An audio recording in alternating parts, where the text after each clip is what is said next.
Welcome traders to Unitrade Research Academy and धनवृद्धी trading channel. मी तुमचा होस्ट नारायण भोलवणकर तुमचं सर्वांचं स्वागत करतो नव्या एका लर्निंग व्हिडिओमध्ये. आजचा आपला टॉपिक आहे मार्केटमधील सेलिंग आणि आपला माइंडसेट. आता सध्या एक ट्रेंड जो आहे तो बेरिश चालू आहे. सगळ्या स्टॉकच्या किमती खाली येत आहेत आणि सर्वजण चिंतित आहेत. म्हणजेच आता खूप मोठा एक क्रॅश येणार आहे आणि मार्केट अनस्टेबल होणार आहे वगैरे वगैरे सगळ्या तुमच्या मनात खूप साऱ्या गोष्टी आहेत. सोबत प्रत्येकाच्या मनात खूप सारे प्रश्न आहेत की ही सेलिंग कुठपर्यंत कंटिन्यू होईल आणि मार्केटमध्ये केव्हा एकदा पुन्हा एक बुल रन सुरू होईल. या सर्व गोष्टींवर आपण आज चर्चा करणार आहोत. आता आपण सगळ्यात पहिले समजून घेतलं पाहिजे की मार्केट हे अप्स अँड डाऊन्सवर चालतं. म्हणजे त्या ठिकाणी रॅली आणि एक ड्रॉप या दोन्ही गोष्टी ह्या समांतर चालू असतात आणि त्याच्यामुळंच हे मार्केट बनतं. मार्केटमध्ये कधीही कोणतीही किंमत स्थिर नसते. हे आपल्या सर्वांना माहीत आहे. अनस्टॅबिलिटी हेच ज्याचं नेचर आहे. आता तुम्ही जर का कोणताही चार्ट पाहिला, तर तुम्हाला या ठिकाणी या 2 गोष्टी सातत्यानं दिसून येतील, की खाली जाणे आणि वर जाणे. पण प्रत्येक वेळेस होतं काय, की मार्केट ज्या वेळेस वरती जायला सुरुवात होती, त्या वेळेस सगळं काही ऑल इज वेल चालतं. सगळ्यांचं म्हणजे सगळ्यांना आनंद होतो. पण ज्या वेळेस मार्केट करेक्शन फेजमध्ये जातं, तर त्यावेळेस सगळे चिंतित होतात आणि हे किती खाली जाणार आहे, काय जाणार आहे आणि प्रत्येकजण ते प्रश्न उभे करायला लागतो आणि मग तशात खूप साऱ्या रूमर्स येतात, की मार्केट आता 12,000 जाणार आहे, कोणी सांगतं 17,000 जाणार आहे, कोणी सांगतं काही, काही, काही. तर या ठिकाणी इम्पल्स आणि करेक्शन ह्या 2 गोष्टी ह्या शिवाय मार्केट होऊच शकत नाही, चालूच शकत नाही. मार्केट कंटिन्यूअस जर का अपमध्ये चाललं, तर आता सध्या 23,979 मार्केट ज्या ठिकाणी आहे, ते असतं 1,00,000, 2,00,000, 3,00,000 किंबहुना याच्याही पेक्षा जास्त असतं. पण सगळ्यात पहिले समजून घेतलं पाहिजे, की या ठिकाणी इम्पल्स आणि करेक्शन हे या गेमचा एक पार्ट आहे. म्हणजे एका कॉइनला ज्या अर्थी 2 साइड्स असतात त्याच प्रमाणे इथं अप्स अँड डाउन हा याचा भाग आहे. पण दरवेळेस आपण का घाबरतो? डाउन ट्रेंडला आपण इतकं का घाबरतो? आपल्याला का वाटतं, की या ठिकाणी अ, आता एक पूर्ण क्रॅश येणार आहे, इकॉनॉमी डुबणार आहे, शेअरच्या किमती खाली जाणार आहे आणि सातत्यानं हे असं आपल्यासोबत का होतं? तर याला कारणीभूत आहे आपला माइंडसेट. आपला माइंडसेट जो आहे ना, तो फुल्ली अनस्टेबल आहे आणि आपण ज्यावेळेस शिकलो त्यावेळेस आपण माइंडसेटबद्दल खूप काही जाणून घेतलं, तरीसुद्धा अजूनही बऱ्याच गोष्टी आपल्याला शिकायच्या बाकी आहेत आणि आपल्या अनस्टेबल माइंडसेटमुळं आपण छोट्या-छोट्या मूव्हला सुद्धा घाबरतो. आता आपल्या सर्वांना माहिती आहे, की मार्केट कंटिन्युअसली अप जात होतं आणि या ठिकाणी एक करेक्शन सुरू झालं. आता हे करेक्शन कुठपर्यंत जाईल, काय जाईल? जे मार्केटचा स्टडी करतात, ज्यांना डिमांड आणि सप्लाय चांगल्या प्रकारे माहिती आहे, त्यांना सगळ्या गोष्टी क्लिअर कट व्यवस्थित समजतात, की मार्केट कुठपासून जाणार आहे, कुठपर्यंत जाणार आहे आणि जर का तुम्हाला दोन्ही माहिती आहे, की कुठून निघणार आहे, कुठपर्यंत जाणार आहे. आता मी मार्किंग काहीच करत नाही, तरी पण तुम्हाला दाखवतो, की या ठिकाणी एका टॉपवरून करेक्शन यायला सुरुवात झाली. येता या ठिकाणी एक फॉलोअप सप्लाय झोन तयार झाला. प्राईस खाली आली. या ठिकाणच्या डिमांड झोनमधून प्राईस वरती गेली. परत प्राईस कुठपर्यंत गेली? या सप्लाय झोनपर्यंत गेली आणि त्या सप्लाय झोनला हिट करून प्राईस खाली आली. परत प्राईस इथल्या या नॉन ऑथेंटिक झोनमधून चालू आहे सध्या आणि ही प्राईस वीकली टाईम फ्रेमच्या ई-एम-एला जाऊन थाडली आणि तिथून खाली येऊ राहिली. एकदम क्लिअर कट आहे. कोणतंही त्यात म्हणजे रूल सोडून काहीच चालू नाहीये. तरीसुद्धा प्रत्येकाच्या मनात कन्फ्युजन आहे, की मार्केट किती खाली जाणार आहे आणि किती काय? तर याच गोष्टीचा आपण आज एक छडा लावणार आहे आणि आपला माइंडसेट क्लिअर करणार आहे. जर का आपला माइंडसेट क्लिअर आहे आणि आपल्याला माहिती आहे, की कुठून कुठपर्यंत जाणार आहे आणि काय जाणार आहे, तर भविष्यातल्या त्या गोष्टीसाठी आपण आजच प्रिपेअर आहे आणि तुम्हाला माहिती आहे, की जर का उद्या पाऊस पडणारच आहे, हे तुम्हाला अगोदरच माहिती आहे. एकतर तुम्ही तशी तयारी करा मनाची आणि त्याच्यामुळं तुम्हाला उद्या आश्चर्यचकित होण्याची वेळ येणार नाही. जसं की आपण नेहमी आपल्या क्लासमध्ये डिस्कशन करतो, की मार्केट कधी सरप्राईज करू शकत नाही. ज्यांना डिमांड सप्लायचं ज्ञान आहे, त्यांना मार्केट कधीही सरप्राईज करू शकत नाही. तरी मोस्ट ऑफ द ट्रेडरच्या मनात हाच प्रश्न आजही आहे, की मार्केट किती खाली जाणार आहे? आपले स्टॉक किती खाली जाणार आहे? आणि काय जाणार आहे? आणि काय? तर आज पहिल्यांदा इथं जर का आपण पाहिलं, आपण टॉपपासून जर का मोजलं, तर या ठिकाणी आपल्याला 11% करेक्शन निफ्टी 50त पाहायला मिळतं. आता निफ्टी हा लीडिंग एक इंडेक्स आहे.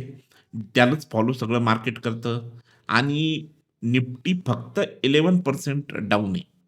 आतापर्यंत कोणताही मेजर करेक्शन या ठिकाणी आपल्याला पाहायला मिळालेलं नाहीये. जर का 50% करेक्शन आला असतं, तर आतापर्यंत काय झालं असतं काय माहीत. पण तरीसुद्धा आता हे पहिल्यांदा घडलं का? पहिल्यांदा इतकं करेक्शन आलं का? तर नाही. आपण जर का चार्ट पाहिला, तर याच्यापेक्षा खूप मोठे-मोठे करेक्शन या ठिकाणी येऊन गेलेले आहे. अगदी आता मी इयरली टाईम फ्रेम लावतो, तर इयरली टाईम फ्रेम आपल्याजवळ 2000 पासूनचा डेटा आहे. आता या ठिकाणी 2000 पासूनचा डेटा इथं पाहू आपण आणि या ठिकाणी आपण ट्रेडिंग व्ह्यूमध्ये त्याच्याही अगोदरचा डेटा आहे, तर तो बघू. तर 1990 पासूनचा डेटा आपल्याजवळ या ठिकाणी अवेलेबल आहे. ओके. हे 1990 पासून आणि हा इयरली टाईम फ्रेमचा चार्ट आहे. आता या पूर्ण चार्टला जर का आपण साधारणतः पाहिलं, तर एक गोष्ट इथं दिसती, की या कालात म्हणजे 1990 पासून खूप मोठे-मोठे क्रॅश आले. आपण 1990 सोडा, पण 2000 पासून जर का पाहिलं इथून य या या ठिकाणपासून, तर हिस्ट्रीत मेजर खूप मोठे क्रॅशेस येऊन गेले. जसं की 2000 साली डॉट कॉम बबलचा क्रॅश आला होता. त्यावेळेस मार्केट तुफान पडली होती. सगळे मार्केट तुफान पडले होते. 2004 मध्ये भारतामध्ये इलेक्शनचा शॉक आला होता. त्यावेळेसही खूप मार्केट पडलं. त्याच्यानंतर 2006 साली एफ-आय-आय सेल ऑफ ऑल नावाचा एक प्रकार झाला होता. तर तुम्हाला जर का हिस्ट्री पाहिजे असेल, तर तुम्ही इथं 2006 एफ-आय-आय सेल ऑफ एवढं जर का क्रॅश टाकला, तर या ठिकाणी तुम्हाला पाहायला मिळेल, की इथं 50% च्या वरती करेक्शन आलं होतं. हे पूर्ण तुम्ही पहा हे. त्याच्यानंतर 2008 मध्ये जे तर पूर्ण ग्लोबल फायनान्शियल क्रायसिस झालं होतं. म्हणजे पूर्ण जगात जे फुल करेक्शन आले होते, त्यावेळेसचा जर का करेक्शनचा विचार केला, तर त्यावेळेस 64% करेक्शन आलं होतं. म्हणजे ही काही मामूली गोष्ट नाहीये. आज फक्त 11% वरती आपण घाबरतोय. त्यावेळेस 64% करेक्शन आलं होतं. 2008 मध्येच ग्लोबल करेक्शन झालं. त्याच्यानंतर आलं 2015 मध्ये चायनीज मार्केट क्रॅश झालं होतं 2015 मध्ये या ठिकाणी. याही वेळेस खूप मोठं एक करेक्शन आलं. त्याच्यानंतर 2018 मध्येच आय-एल एंड एफ-एस क्रायसिस तयार झाला होता या ठिकाणी. ओके. त्याच्यानंतर 2020 मध्ये आपण सगळ्यांनी पाहिलं कोविड आला होता. कोविडमध्ये तर करेक्शन आपण पाहू किती आलं होतं. हा एक कोविड टाईमचा क्रॅश आणि इथून जर का पाहिलं तर जवळपास 40% करेक्शन आलं होतं. त्याच्यानंतर 2022 मध्ये परत रशिया-युक्रेन वॉर झालं. तोही डेटा तुम्हाला पाहायला मिळेल या ठिकाणी. हे 2022 मध्ये. ओके.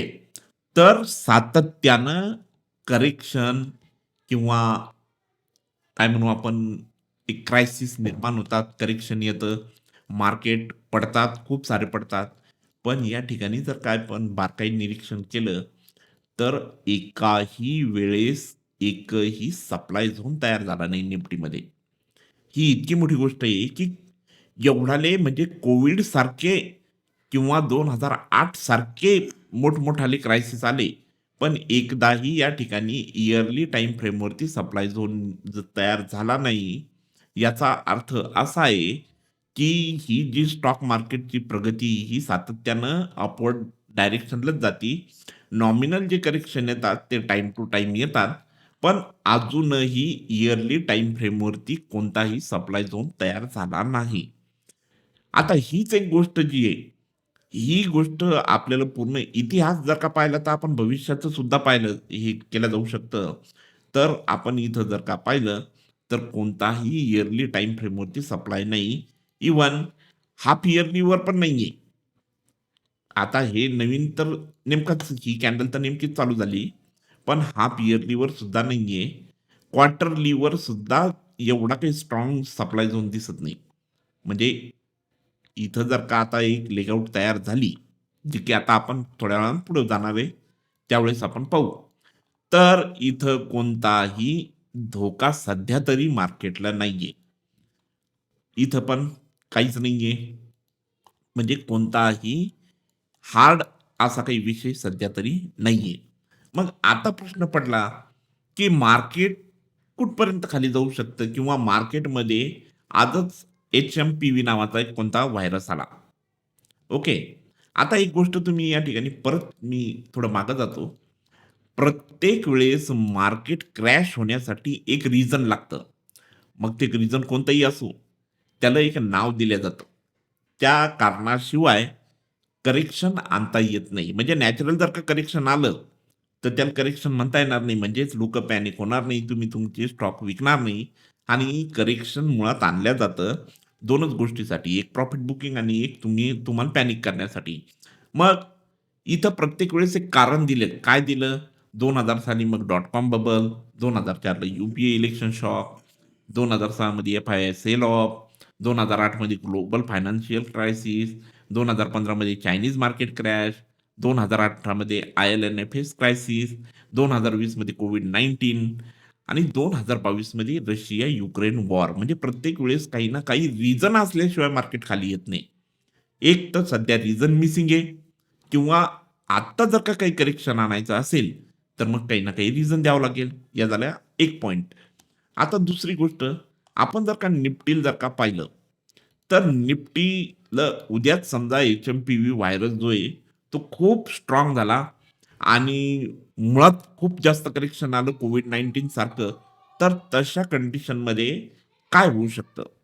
आता इथं जर का 2020 मध्ये पाहिलं, तर या ठिकाणी मार्केट ओपन झालं होतं आणि इथे एक इयरली टाईम फ्रेमवरती एक डिमांड झोन होता. पण त्याची लेगआउट एवढी काही स्ट्राँग नव्हती. म्हणजेच कितीही मोठा कितीही मोठा क्रायसिस आला, तर मार्केट निअरेस्ट इयरली टाईम फ्रेमवरच्या डिमांड झोनपर्यंतच क्रॅश होतं, त्याच्या खाली होत नाही.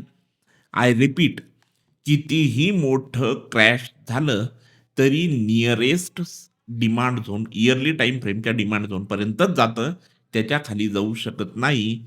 इथं जर का पाहिला, तर हा इयरली टाईम फ्रेमवरचा जो डिमांड झोन होता, तो एवढा काही चांगला नव्हता.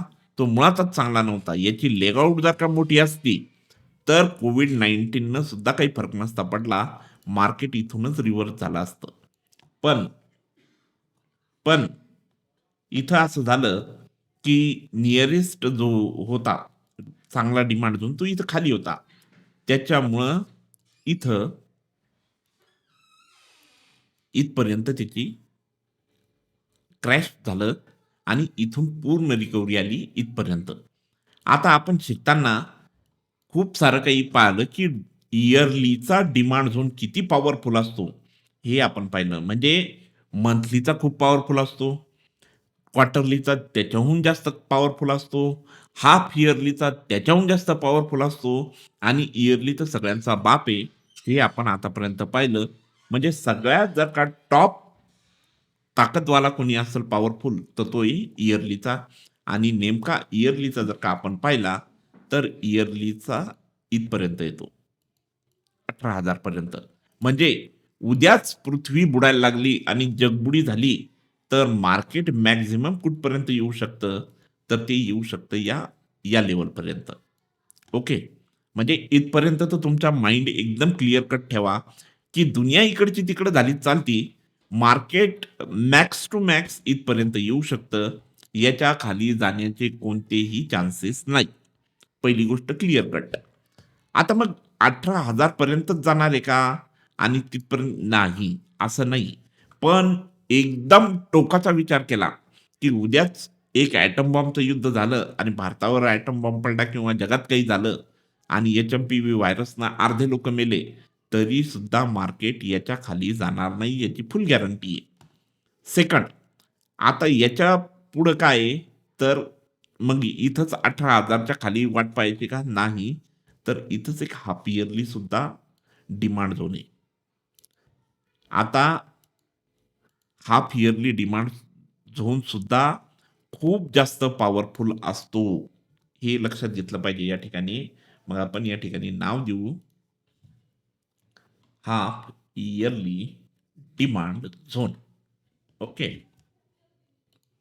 याला नाव दिलं आपण हाल्फ इयरली डिमांड झोन आणि खालच्याला नाव देऊ आपण इयरली डिमांड झोन. ओके. म्हणजे आता हे एकमेकांना कोइन्साइडिंग आहे. दोघांची पॉवर खूप जास्त आहे. याच्या खाली तर मार्केट जाऊच शकत नाही, काहीही झालं तरी. आता आपण गेलो क्वार्टरली टाईम फ्रेमवरती.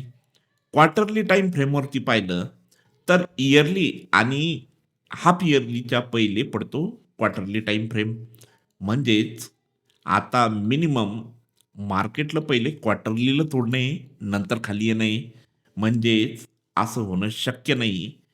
जी काय येईल ती या क्वार्टरली झोनपर्यंतच आहे आणि इथून पुन्हा मार्केट रिव्हर्स करेल. त्याच्या खाली जाऊ आपण. इथं मंथलीवर आता काही दिसत नाही आपल्याला. तोच मंथली इथे आहे. कदाचित या हाल्फ इयरलीचं एक्झिक्युशन वरती असू शकतं. तरी काही देणं-घेणं नाही आणि फायनली येतो आपण इथपर्यंत. आता मॅक्स टू मॅक्स मार्केटला जर का खाली जायचं असेल, तर मार्केट येऊ शकतं 22,155 ते 21,253. आता मार्केटला जर का सर्व्हायव्ह करायचं असेल, तर मार्केट मॅक्स टू मॅक्स इथपर्यंत येईल आणि इथून पुन्हा रॅली चालू होईल. पण आता नुसता निफ्टी पाहिला म्हणून सगळं काही झालं असं नाहीये. तर 2 मार्केट पॅरलल चालतात. एक एन-एस-सी चालतं, एक बी-एस-सी चालतं. जसा एन-एस-सीचा निफ्टी आहे, तसाच बी-एस-सीचा सेन्सेक्स आहे लीडिंग. आता सेन्सेक्सचं काय म्हणणं आहे ते पाहू आपण. आता सेम पहिले तर इथं पाहू. सेम आता तुम्हाला असं वाटेल, की आपण निफ्टीचा चार्ट पाहत होतो का? पहा काय-काय झालं. पहिले तर इथून सेलिंग आली, ती नॉर्मल होती. इथं एक सप्लाय झोन तयार झाला. सप्लाय झोनमध्ये प्राईस गेली, परत तिथून आली आणि प्राईस कुठून चालली? तर या डिमांड झोनमधून चालली. सेम निफ्टीची कॉपी आहे. आता परत आपण इयरली टाईम फ्रेमवर जाऊ. सेम जसं तुम्हाला निफ्टीत दिसलं, सेम तसंच स्ट्रक्चर तुम्हाला या ठिकाणी दिसलं. पहा, आता इथं दिसू राहिला एक इयरली डिमांड झोन. आपण त्याला मार्क करू. त्याच्यानंतर हाल्फ इयरली सेम निफ्टीचा डुप्लिकेट.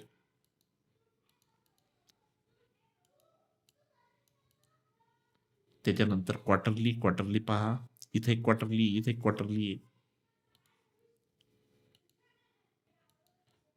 आणि सो ऑन. ओके.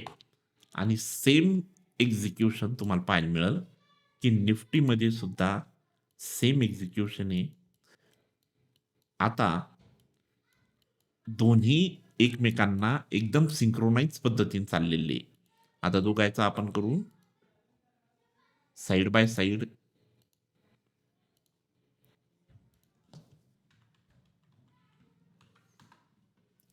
या ठिकाणी तुम्हाला दोन्हीही सारखेच दिसतील. याचा अर्थ काय आहे, की मार्केटला अडवण्यासाठी काय-काय आता, तर सगळ्यात पहिले तर तुमचा हा क्वार्टरलीचा झोन आहे. त्याच्यानंतर हाल्फ इयरलीचा झोन आहे.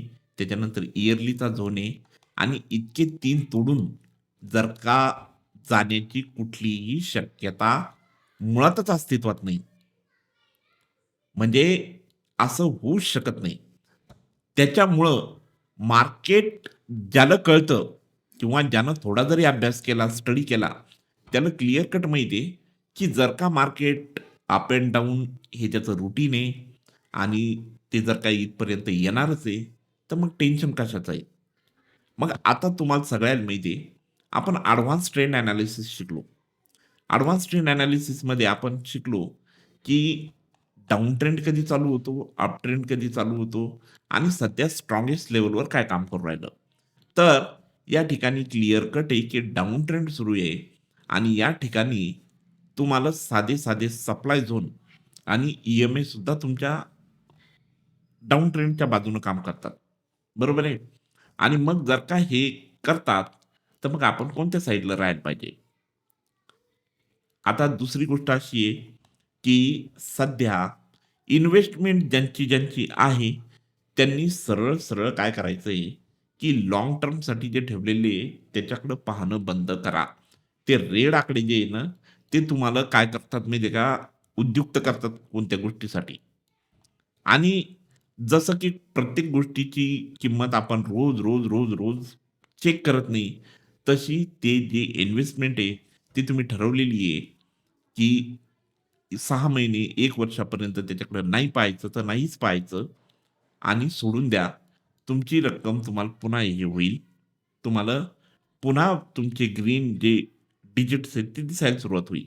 पण तुम्ही आताच अननेसेसरी जर का एवढ्या मुलं घाबरले आणि तुम्ही जर का असं केलं, की अं, त्याच्यावर पॅनिक होऊन जर का विकले, तर कंपन्यांना हेच पाहिजे नाही. इन्स्टिट्यूशनचा संपूर्ण प्रयत्न हा त्याच गोष्टीसाठी चालू आहे, की तुम्ही हे सगळं पॅनिक होऊन सेलिंग केली पाहिजे. याच्यासाठी सगळा कार्यक्रम आहे. आता ज्यावेळेस तुम्हाला माहिती आहे, की इथं एवढ्याला तगडे जर का डिमांड झोन आहेत आणि ते डिमांड झोन जर का तुम्हाला तारणारे, वरती नेणारे, मग आपण पॅनिक कशासाठी व्हायचं? जर का आता हे डिमांड झोन या ठिकाणी नसते, फॉलोअप डिमांड झोन नसते किंवा इयरलीचा एवढा स्ट्राँग नसता, तर मग चिंता करण्याची गोष्ट होती. पण आपल्याला माहिती आहे, की क्वार्टरली, हाल्फ इयरली आणि इयरलीचे जर का आपल्याला सस्टेन करण्यासाठी आहेत, वाचवण्यासाठी आहेत, मग घाबरायचं कशासाठी? मग तुम्हाला फक्त वीकली टाईम फ्रेमवरचा आत्ताशी सप्लाय झोन तयार झाला. एखादा मंथली सुद्धा तयार झालेला नाहीये चांगल्या क्वालिटीचा. आता इथं जर का पाहिलं तर याच्या बेसला सुद्धा याची लेगआउट कॅन्डल सरपास करू नाही शकली. म्हणून तुमचा माइंडसेट एकदम क्लिअर असला पाहिजे, की इथं मार्केट एकदम सिम्प्लिफाईड आहे. त्याला कॉम्प्लिकेटेड करू नका. आणि एकदम क्लिअर कट सगळ्या गोष्टी ठेवा. तुम्हाला जी नेक्स्ट इन्व्हेस्टमेंट करायची आहे, ती इन्व्हेस्टमेंट आयदर इथं करा किंवा इथं करा. मी म्हणत नाही की याला तोडून खाली येऊ शकतं म्हणून. मे बी याला इथून सुद्धा एक फुल रिव्हर्सल इथून सुद्धा एक फुल रिव्हर्सल येऊ शकतं. पण इन केस की इथून समजा काही इतर सेक्टरचे डिमांड झोनपर्यंत प्राईस आलेली नाही. सगळ्यांची एक ज्यावेळेस सगळे सेक्टर एकाच वेळेस डिमांड झोनमध्ये येईल, त्यावेळेस इथून एक फुल रॅली पाहायला मिळेल. पण समजा, की निफ्टी तिच्या डिमांड झोनमध्ये आली आणि बाकी आलेच नाही, तर मग काय होईल? तर असं होईल, की निफ्टी इथं येईल, इथून एक रिकव्हरी तर पाहायला मिळेल.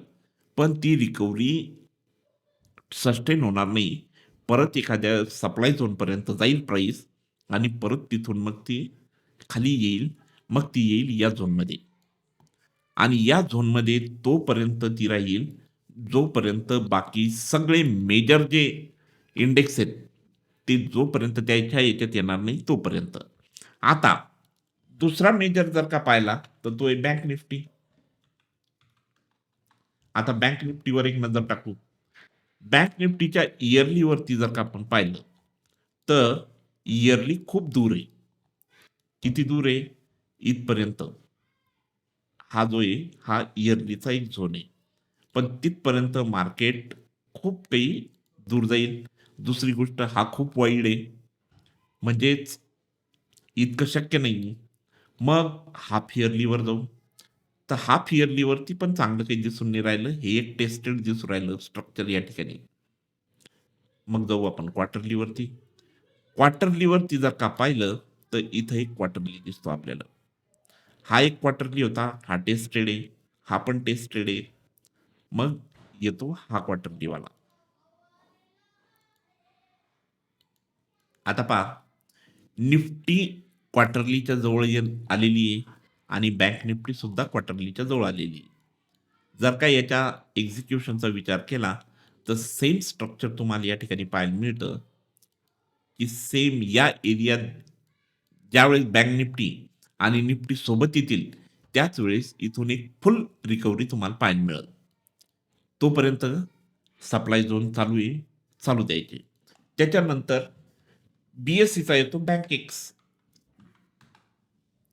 जसं इकडं निफ्टी आहे, बँक निफ्टी आहे, तसं BSEचा बँक एक्स येतो. सेम स्ट्रक्चर तुम्हाला तिथं पाहायला मिळेल, की जसं बँक निफ्टी आहे, तसंच तुम्हाला त्या तिकडं बँक एक्स पाहायला मिळेल आणि बँक एक्समध्ये सुद्धा हा टेस्टेड आहे, हा टेस्टेड आहे क्वार्टरलीचा आणि इथं तुम्हाला पाहायला मिळतो एक क्वार्टरली झोन. सेम त्याचं एक्झिक्युशन येईल डेलीवरती गेलो तर. काहीच वेगळं तुम्हाला पाहायला मिळणार नाही आणि इथून सगळी फुल रिकव्हरी तुम्हाला पाहायला मिळेल. ते सुद्धा खूप कमी वेळेत या ठिकाणी येऊ शकतं मार्केट. ओके. त्याच्यानंतर येतो मेजर जो येतो तो फिन निफ्टी. फिन निफ्टीचं स्ट्रक्चर जर का तुम्ही इयरली पासून स्टार्ट केलं, तर या ठिकाणी हा एक जो आहे तो खूप वाईड आहे. म्हणजे आपण इयरली पाहू नाही शकत. मग हाफ इयरली हा इथे येतो. हा वाला हाफ इयरली आहे. म्हणजे फिन निफ्टी याच्या खाली जाऊ शकत नाही. क्वार्टरलीवर गेलो तर तिथंच क्वार्टरली येतो.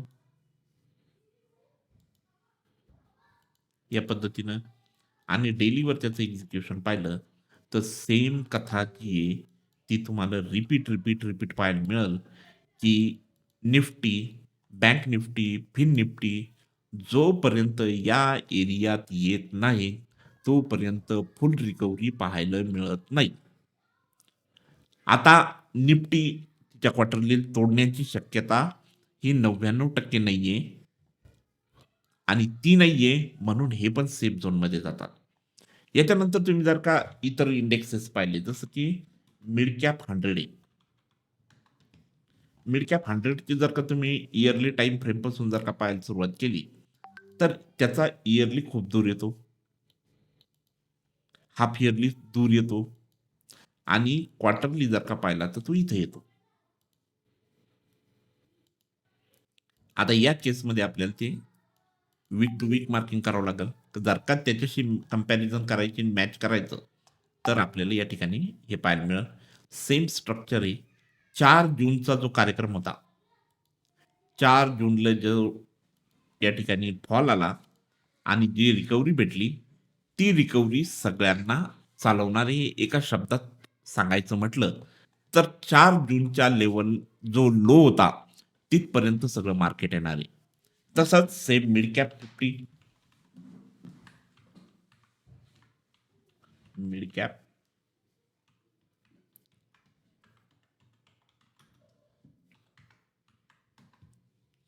ओके, नको. मिड कॅप 150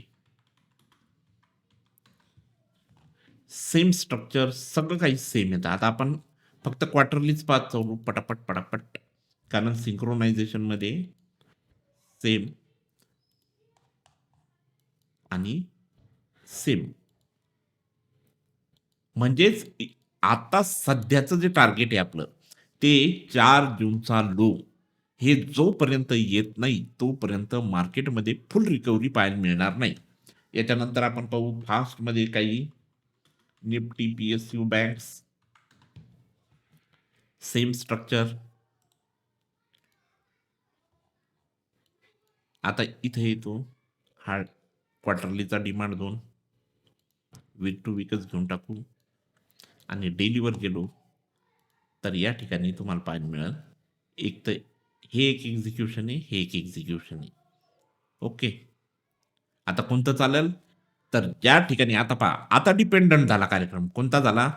आता ज्यावेळेस निफ्टी, बँक निफ्टी आणि फिन निफ्टी हे त्यांच्या एक्झिक्युशनपर्यंत जातील, तेव्हा हा जिथं राहील तिथं आयदर आता हे डिपेंडंट आहे. अरायव्हलवर समजेल आपल्याला आता हे. एक तर इथं असला तर इथून रिटर्न करेल किंवा इथं असला तर इथून रिटर्न होईल किंवा एकदम बॉटममधून असला तर बॉटममधून रिटर्न होईल. आता अरायव्हलवर ठरवू आपण की यांचं पुढं काय होणार इथं. ओके. जर का तसं पाहिलं तर हे एक एक्झिक्युशन चांगलं आहे आणि हे पण एक्झिक्युशन चांगलं आहे या ठिकाणचं. त्याच्यानंतर मेजर इंडायसेसमध्ये पाहिलं तर निफ्टी आय टी आहे. निफ्टी आय टीमध्ये परत या ठिकाणी क्वार्टरली इथंच आहे आणि हाफ इयरली सुद्धा इथंच आहे. कोई कुछ नहीं बिगाड़ सकता. कोई कुछ भी नहीं बिगाड़ सकायचा. याचं कोणीच काही करू शकत नाही. कारण इथं हाफ इयरली सुद्धा याच ठिकाणी आहे आणि क्वार्टरली सुद्धा त्याच ठिकाणी लोकेटेड आहे. मंथली पण त्याच ठिकाणी आहे आणि त्याचं लोकेशन आपलं एक्झिक्युशन पण एकदम बेस्ट आहे. म्हणजेच निफ्टी आय-टी सुद्धा सेफ झोनमध्ये आहे. आता एक तो निफ्टी फार्मा.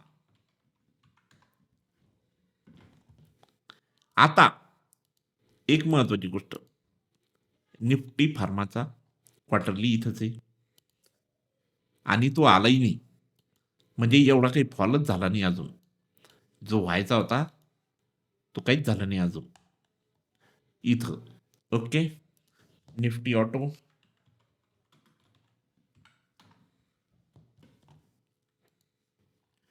निफ्टी ऑटोमध्ये या ठिकाणी क्वार्टरली पाहायला भेटत नाही आणि हीच गोष्ट आता मी तुम्हाला सांगतो ती ऐका. ज्या वेळेस एक सगळे सेक्टर आपापल्या डिमांड झोनमधून चालायला लागतील आणि काही सेक्टर असे राहतील, की जिथं त्याला डिमांड झोनच नाहीये, तर ते माहिती आहे का तुम्हाला, ते ई-एम-एवर पण चालतील आणि विदाऊट डिमांड झोन तिथून फुल रिकव्हरी पाहायला भेटेल. का? कारण ओव्हरऑल मार्केट जर का बुलिश झालं, तर ज्यांना डिमांड झोन नाही ते सुद्धा वरती जातात. जसं की मार्केटमध्ये बेरिश जर का झालं मार्केट, तर ज्यांना सप्लाय झोन नाही ते पण खाली पडतात. बिना सप्लाय झोनचे खाली पडतात. तसं Nifty, bank Nifty, fin Nifty, Sensex, Bankex, PSU bank, IT, pharma हे सगळे जसे वर जायला सुरुवात होईल, या ऑटोमध्ये सुद्धा एक बूम येईल आणि याला कारणीभूत कोण राहील? यांचे हेवी वेट. म्हणजे जसं इंडेक्सला जर का काही नाहीये डिमांड झोन, इंडेक्सवरती आपल्याला प्रथमदर्शनी काही एक दिसत नाही, सगळं गार्बेज दिसतं. पण हे चालतील त्यांच्या हेवी वेटवरून. आता हेवी वेट पाहावं लागतील तुम्हाला. तेवढं काम तुम्ही करा. करू शकता तेवढं काम. त्याच्यानंतर येतं निफ्टी कन्झम्पशन. इथेही सेम सिनारिओ तुम्हाला पाहायला मिळेल, की इथे कोणता क्वार्टरलीचा झोन. आता प्रत्येक क्वार्टरलीचा झोन जवळपास 10 ते 20-22% च्या आसपास दूर आहे इथून. म्हणजे जास्तीत जास्त 20% आहे आणि मिनिमम 10% दूर आहे. त्याच्यानंतर येतं Nifty metal. Nifty metal already तिथपर्यंत रीच केलेले आहे. आता तर मी करत पण नाही. त्याच्यानंतर आहे निफ्टी मीडिया. हा जरा एक कमजोर कंटेंट आहे. तरी सुद्धा तो त्याच्या या झोनच्या आसपास येईल. परत एकदा चालेल. त्याच्यानंतर येईल निफ्टी रियाल्टी.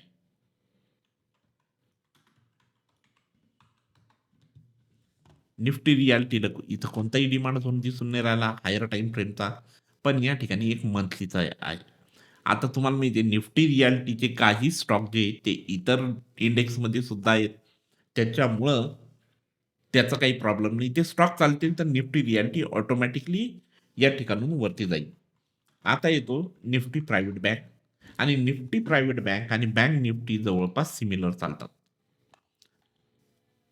तर या ठिकाणी पहा, तुम्हाला क्वार्टरलीवरच पाहायला मिळेल की इथंच क्वार्टरलीच्या झोनमध्ये त्याची एंट्री आता झालेली आहे आणि इथं तुम्हाला इथं दिसो का ना दिसो, निफ्टी प्रायव्हेट बँकमध्ये एच-डी-एफ-सी आहे, एच-डी-एफ-सी. बँक निफ्टी ते बँक निफ्टी ऑलरेडी कुठे आहे? डिमांड झोनमध्ये येऊ राहिला आणि तिथून वरती जाणार आहे. तोच एच-डी-एफ-सी बँकेक्समध्ये पण आहे. बँकेक्स कुठं चाललं?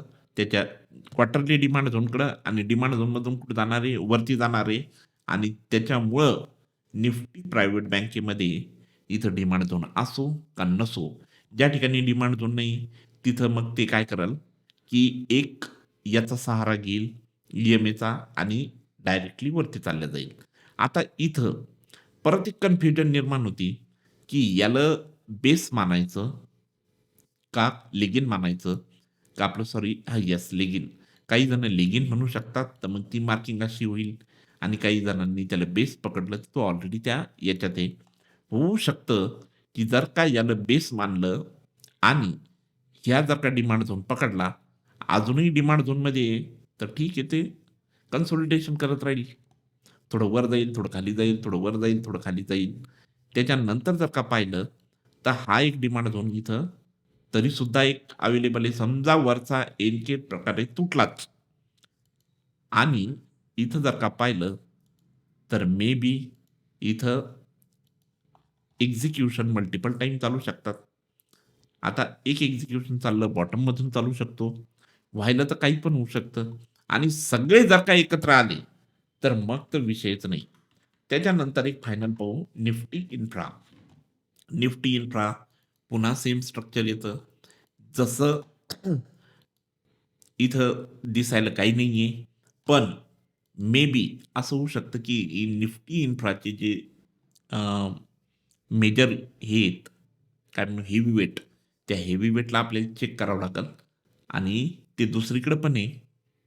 म्हणजेच निफ्टी इन्फ्रासुद्धा वरती जाणार आहे. मग आता सगळं लक्षात आलं, की 10-20% अजून खाली जाऊ शकतं. तिथून फुल रिकव्हरी मिळणार आहे. पुन्हा एकदा बुल रन होणार आहे. पुन्हा एकदा आजचे दिन येणारच आहेत. सगळं काही होणार आहे. मग परत एकदा विचारतो, आपण पॅनिक का आहे? आणि पॅनिकचं असण्याचं कारण म्हणजे आपण अननेसेसरी इन्फॉर्मेशन कन्झ्युम करतो. एकच गोष्ट आहे. आपण सातत्यानं वारंवार एकच गोष्ट म्हणतो, की न्यूज अव्हॉइड करा, न्यूज अव्हॉइड करा, न्यूज अव्हॉइड करा. तुम्ही जर का कोणाचं ऐकत असाल, एखाद्या दुसरा कोणीतरी एक एक्सपर्ट येतो, तो सांगतो, की मार्केट में बहुत बड़ी गिरावट देखने जा रही है आणि एच-एम-पी-व्ही व्हायरस आ गया है आणि असं काही होणार आहे, तसं काही होणार आहे. तर याच्यात काय होतं, की तुम्ही अननेसेसरी पॅनिक बनता. सेकंड, तुम्ही एक पहिली गोष्ट एक ठरवा, की ट्रेडिंग प्लॅन तुमचा जो आहे, तो जर का क्लिअर असला, तर तुम्हाला कोणतंही टेन्शन येणार नाही. आता ट्रेडिंग प्लॅन म्हणजे काय? सरळ-सरळ आहे ट्रेडिंग 2 प्रकारे होती आपली. एक आहे शॉर्ट टर्म ट्रेडिंग आणि एक आहे इन्व्हेस्टमेंट. इन्व्हेस्टमेंटमध्ये जर का तुम्ही घेतलेली प्राइस खाली, खाली, खाली चालली आणि तुम्ही जर का त्याच्यावर व्ह्यू बनवलेला आहे, तुम्ही तिचा पूर्ण स्टडी केलेला आहे, की तिचं भविष्यात इतकी रेट येणार आहे. इतकेचे त्याची प्राइस असणार आहे. फॉर एक्झाम्पल मी घेतला आय-डी-एफ-सी फर्स्ट बँक.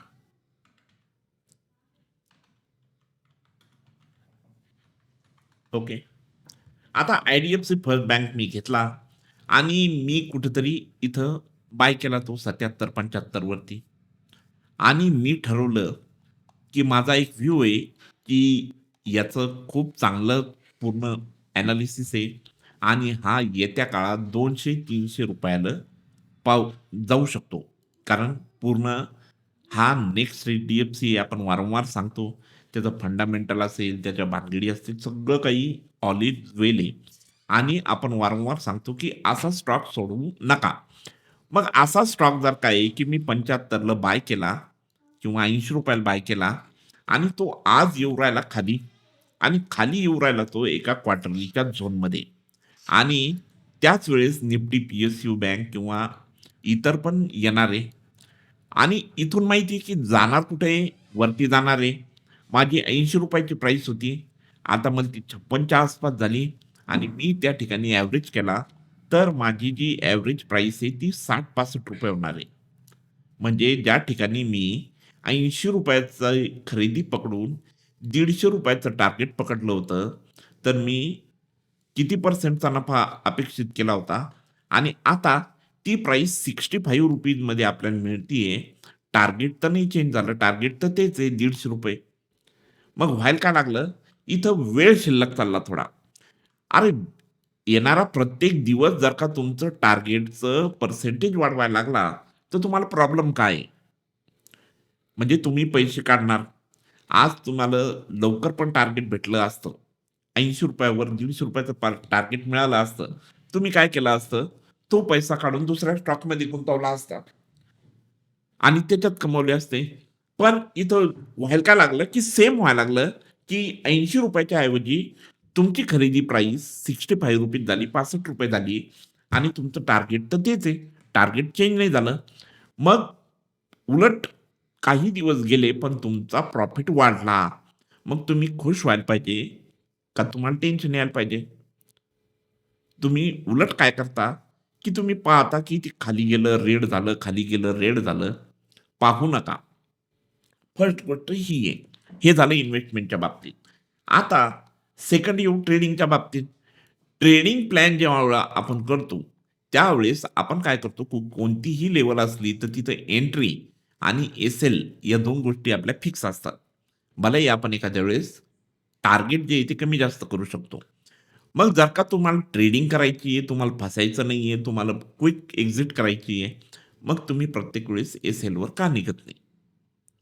मग आपण काय करतो, की आपला डेफिनेट प्लॅन नसतो पहिले तर, की एखादा स्टॉक घेतला आपण आणि तो एस-एल हिट केला, तरी आपण त्याच्यातून निघत नाही आणि तो जर का खाली चालला, तर एक तर तुम्हाला लाँग टर्ममध्ये कन्व्हर्ट करा त्याला किंवा खाली गेल्यावर ॲव्हरेज करा.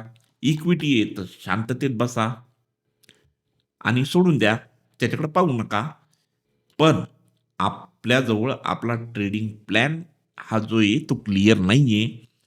त्याच्यामुळं आपल्याला येतं टेन्शन आणि टेन्शन येतं आणि मग आपली एखादी रेड पोझिशन ऑलरेडी रेड झालेली आहे आणि त्यात जर का आपल्याला सगळं कळतं, की मार्केट आहे, खाली जाणार आहे, सगळं काही होणारच आहे, तरीसुद्धा आपली ती रेड पोझिशन आपल्याला साऱ्या जमान्याचं टेन्शन देते. त्याच्यामुळं क्लिअर माइंडसेट असणं खूप गरजेचं आहे. आता इथं प्रश्न हा नाहीये, की इथं करेक्शन आलं आणि ते परत वरती जाणार आहे. हा प्रश्न नाहीये. हे तर मार्केट नेचर आहे. तुम्ही कोणताही स्टॉक उचलला आणि पाहिलं तर हेच घडतं. पण फक्त आपल्याला टेन्शन येतं कारण आपली स्क्रिप्ट अडकलेली आहे. आपला एखादा स्टॉक अडकलेला आहे आणि तो रेड आहे म्हणून आपल्याला सगळं काही टेन्शन आहे. जर का तुम्ही तुमच्या मनात पहिलेच ठरवलं, की काहीही हो, आय-डी-एफ-सी या झोनला जरी आला, तरी मी सुद्धा त्याला सोडणार नाही. जर का त्या तिथं काही पकडायलाच नाहीये, तर तुम्ही पहिली गोष्ट तर ट्रेड करू नका. ते घेऊ नका. स्टॉक घेताना पुरेपूर सगळी काळजी घ्या, की इथून खाली आला, तर त्याला वाचवायला काय आहे? आपण तिथं काय वाचू शकतं? आपण तिथं कशी प्राईस आपली कमी करू शकतो? आणि आपण आपलं टार्गेट कसं वाढवू शकतो? हा एक क्लिअर माइंडसेट असणं खूप गरजेचं आहे. 3 गोष्टी पटकन ध्यानात घ्यायच्या, लिहून घ्यायच्या लागेल तर. नंबर 1 की मार्केटचं नेचर हेच आहे. अप्स एंड डाउन मार्केटचं नेचर आहे. ही गोष्ट पहिले एक्सेप्ट करा. की मार्केट जर का सर्टन इतक्या एक रॅली केली, बुल रॅली, तर तिथं बिअर रॅली पण होणार आहे, खाली पण येणार आहे, हे पहिले एक्सेप्ट करा. नंबर 2 आपल्याला जर का डिमांड आणि सप्लाय माहिती आहे, की कुठून कुठपर्यंत येणार आहे आणि कुठून कुठपर्यंत जाणार आहे, तर तुम्हाला त्याचं टेन्शन येणार नाही. नंबर 2 नंबर 3 आपला ट्रेडिंग प्लॅन क्लिअरली आपल्याला माहीत पाहिजे. आपला माइंडसेट क्लिअर पाहिजे. की सर्टन जर का डिमांड झोन तुटला तर खाली कुठपर्यंत जाणार आहे आणि त्याच्यानुसार मनाची तयारी करायची आहे. तुमची इन्व्हेस्टमेंट पहिले तर डिव्हाईड करायची आहे. ट्रेडिंगची वेगळी ठेवा, इन्व्हेस्टमेंट वेगळी ठेवा. इन्व्हेस्टमेंटचं टेन्शन घेण्याचं काम नाही आहे. खाली गेलं तर त्याला ॲव्हरेज करा, त्याची प्राईस कमी करा. मार्केट कुठंच जाणार नाहीये. मार्केट एकदम टापोटाप लेव्हलला आहे.